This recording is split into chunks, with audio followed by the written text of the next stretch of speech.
Good day everyone, I am Farhana Marhum. So my report is the continuation of Ms. Mantua's report. So dito na tayo sa number 2, which is the matching the competencies and outcomes with a PQF by doing learning assessment. So dito, ang gagawin natin dito is imamatch natin yung mga competencies and outcomes gamit ang PQF or the Philippine Qualification Framework sa pagsasagawa ng learning assessment. So according sa report ni Ms. Mantua, the PQF specifies what an individual has learned and out of a formal schooling based on the qualifications, levels, and degree of competencies of knowledge, skills, application, values, and degree of independence. So in 2012, DepEd issued Department Order Number 73, which is the K-12 grading system, and it was known as the KPUP grading system, stands for Knowledge, Process, Understanding, and Performance. Ang KPUP is guidelines siya on the assessment and rating of learning outcomes under the K-12 basic education curriculum. So for further understanding, let us look how the KPUP calibrated in different levels. So the level 1 is the knowledge, and the description of learning outcomes is knowledge factual, knowledge conceptual, knowledge was procedural, knowledge metacognition. So in the sample guide questions are the so first is what do you want your student to in terms of facts, concepts, procedures, and multiple thinking. So for example, is the parts of the body is the sky blue. So describe a typhoon. Second level is the processes, skills that the student use based on the facts and information for making meaning and understanding. So the sample of questions is what do you want your student to do with what they know? So examples is dissect a frog and identify the different major body parts.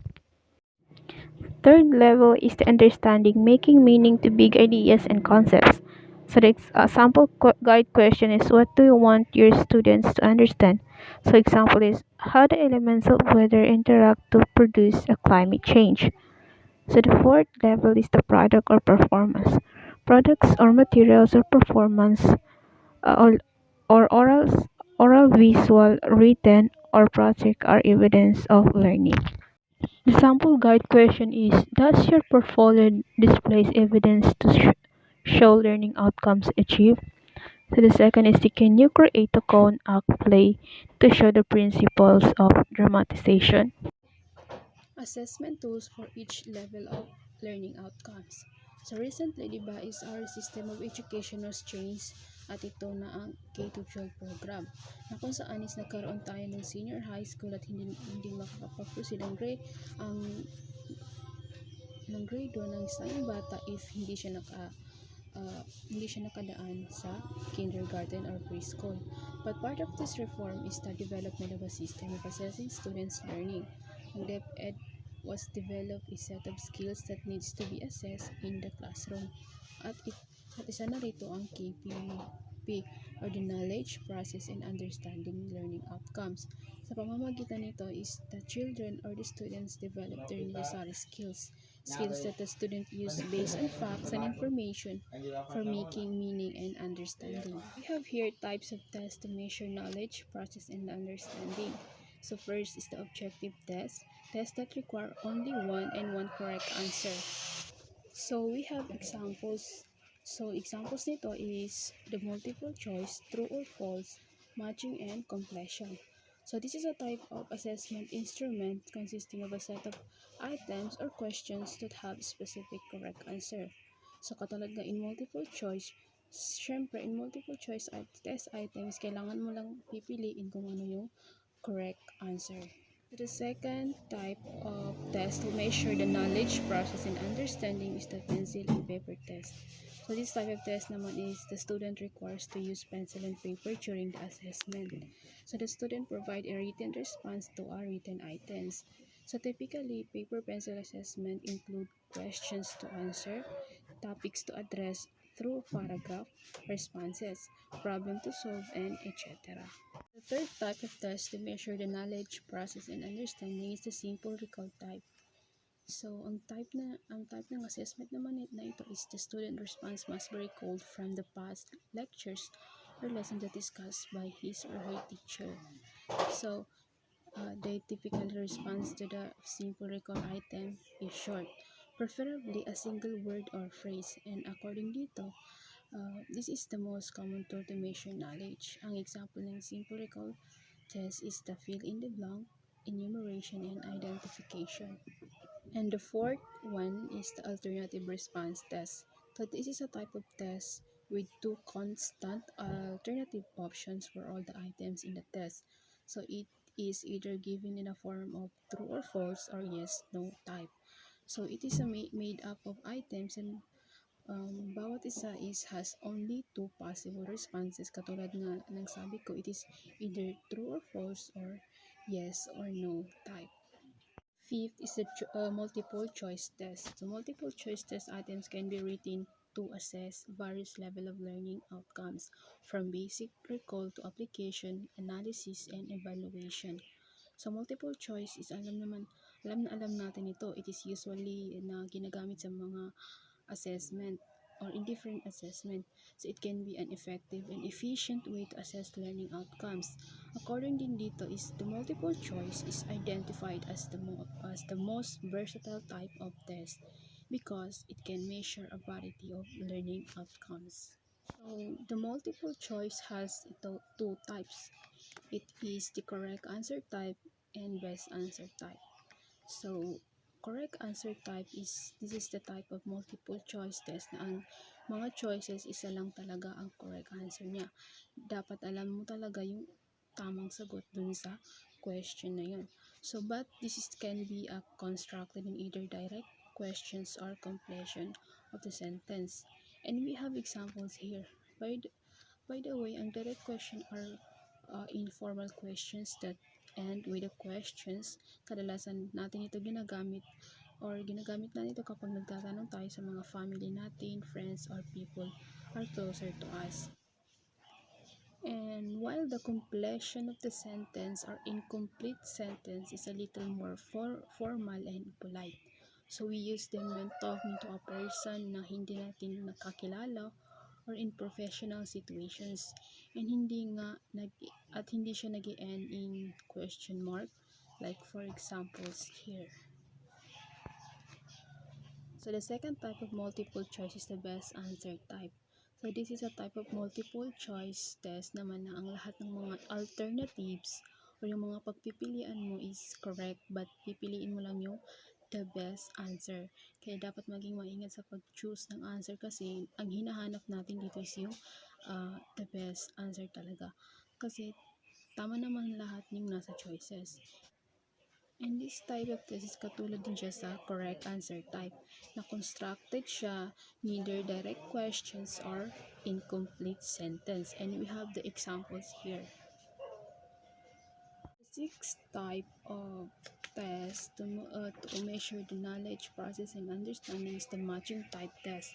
It provides a way for learners to answer or to connect a word, sentence, or phrase in one column to a corresponding word, sentence, or phrase in a second column. And I'm sure na sobrang familiar tayo sa type of test na ito. Matching type test has two type, the perfect matching type and imperfect matching type. So the perfect matching type, this is the type na yung number ng premises in column A is less than the number of premises in column B, like for examples here. And the imperfect matching type naman is yung number ng premises in column A is not equal to the column of responses in column B. Means yung sa column A ay hindi siya equal dun sa column B. So, kabaliktaran siya sa perfect matching type. So, example dito is mas marami yung premises sa column A kaysa sa mga premises in column B.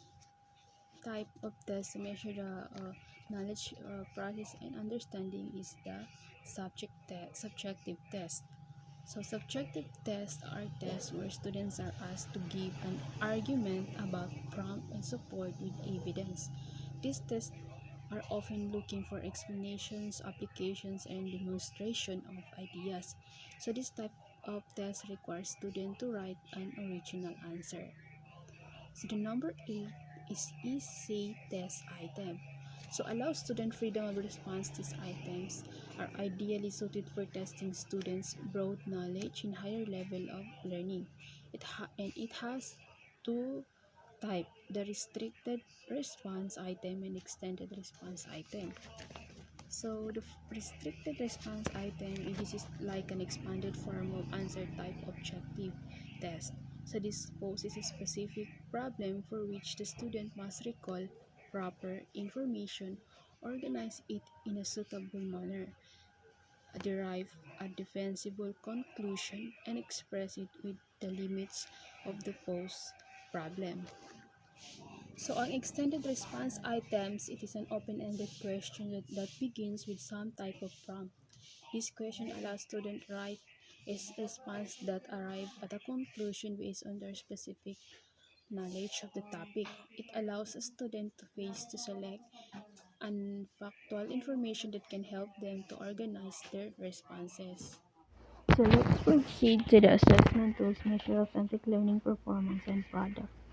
So it is collectively known as the level of assessment, which would reflect the different level of learning outcomes. So in level 4 of the learning outcomes in KPUP can be assessed through performance product. This learning outcome can be done through the use of authentic evaluation. So what is authentic evaluation? So the authentic evaluation is the measurement of intellectual accomplishment that are worthwhile, significant, and meaningful. So authentic assessment examples are conduction of research and writing a report. So it evaluates whether the students can successfully transfer the knowledge and skills gained in the classroom to various contexts, scenarios, and situations. So let's proceed to the performance assessment tools. So we have three: the checklist, the rating scale, and the rubric for a portfolio. For the checklist it enables you to create checklists to highlight important or required assessment, readings, or other items to complete. It helps the students to internalize new processes in reading and writing, providing metacognition cues that scaffold development of independent control of such processes. So the second one is the rating scale.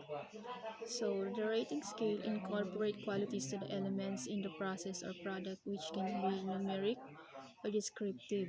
Unlike in checklist, rating scales allows for attaching quality to elements in process or product. So the last one is the rubric for portfolio. So a portfolio is a compilation of the experiences or as authentic learning outcomes presented with evidence and reflections.